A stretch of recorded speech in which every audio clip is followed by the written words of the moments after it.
Welcome to Exposed Affair. Please subscribe my channel for interesting affairs.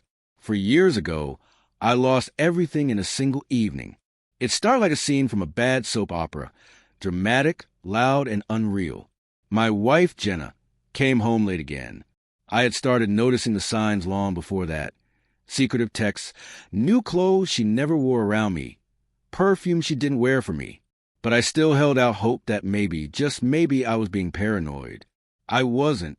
That night, she told me she was leaving. No apology, no emotion, just a cold, matter-of-fact statement. I'm in love with someone else. I deserve more than this. I couldn't even find the words to ask who. She didn't wait for me to. She told me. His name was Grayson Blackwell. You might have seen his name printed on the side of a luxury condo tower downtown, or as the sponsor of some high-profile charity gala. Grayson was well personified, yachts, tailored suits, a $10,000 smile. And apparently he now had my wife. I remember the way she looked at me that night. Not angry, not guilty, just done. She packed her things like it was a hotel checkout. I lost her, and with her, I lost my light. The days that followed were a haze of grief, alcohol, and silence. Friends tried to console me, but no word helped. I had given my everything to Jenna. I built our home from the ground up, both literally and figuratively. She wanted stability, and I gave her that. But I guess stability wasn't exciting enough when a billionaire came knocking. It took nearly a year to feel human again. I started working out, fixing up old cars, and growing my business. I ran a small digital architecture firm back then. Now it's one of the fastest-growing boutique design agencies in the state. Funny how betrayal, when burned right, can forge steel from broken men. Then, one morning I met Amara. She walked into my office as a client, needing help redesigning a series of art galleries she'd inherited. She was smart, painfully so, and had the kind of calm grace that didn't need loud jewelry or flashy dresses to be noticed. We talked more than we worked. Meetings turned into dinners. Dinners turned into something real. No pretense. No lies. She knew about my past, and she never pitted me. She simply stood beside me as I rebuilt my soul. 1 year later, she became my wife. For years after Jenna left me, I received an invitation to a black tie art charity gala. I nearly laughed when I saw the host, Grayson Blackwell.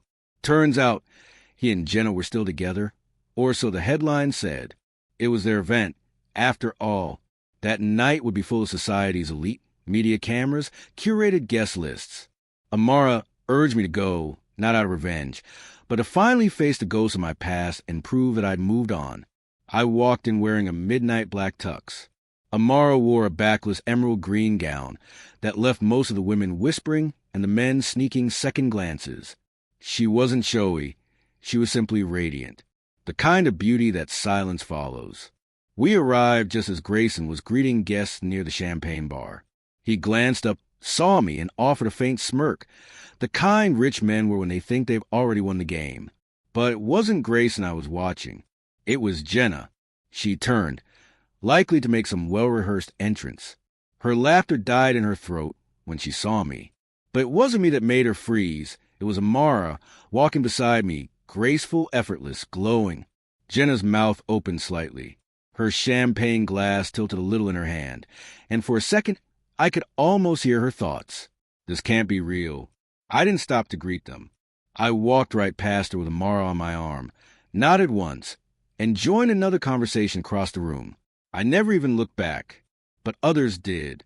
People noticed the tension, the silence between Jenna and Grayson, the way her eyes kept darting back toward us. Amara noticed too.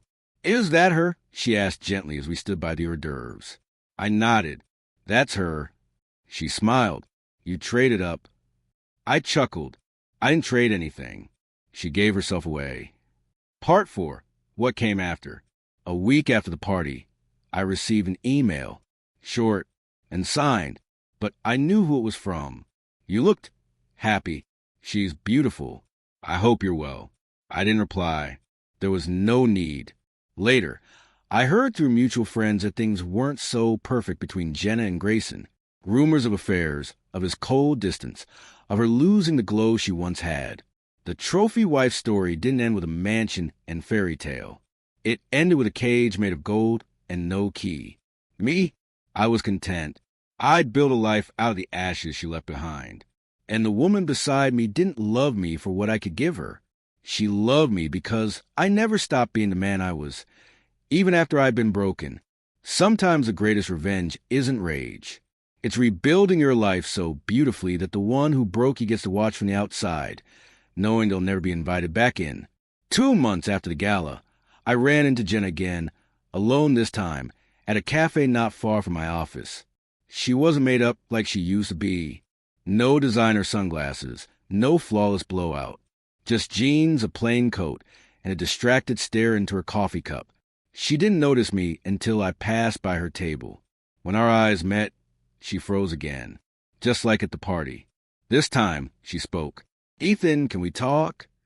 I paused, standing tall beside her.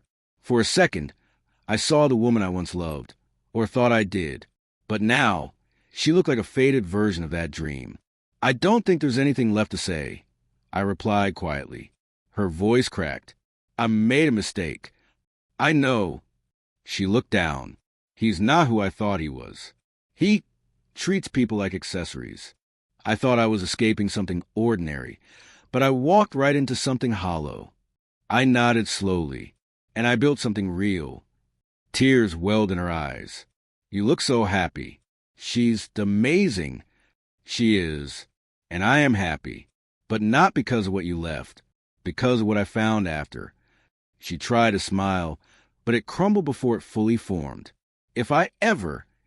I gently cut her off. "Jenna, I forgive you, but I don't miss you." With that, I walked away. As I stepped into the sunlight, I saw Mara waiting by the curb, waving with that soft glow in her eyes. The kind of woman who doesn't need to be loud to be unforgettable. I kissed her forehead and took her hand. We got into the car and drove off, leaving the past and everything false with it behind. Final sentence. She left me for a rich man. I found a rare woman.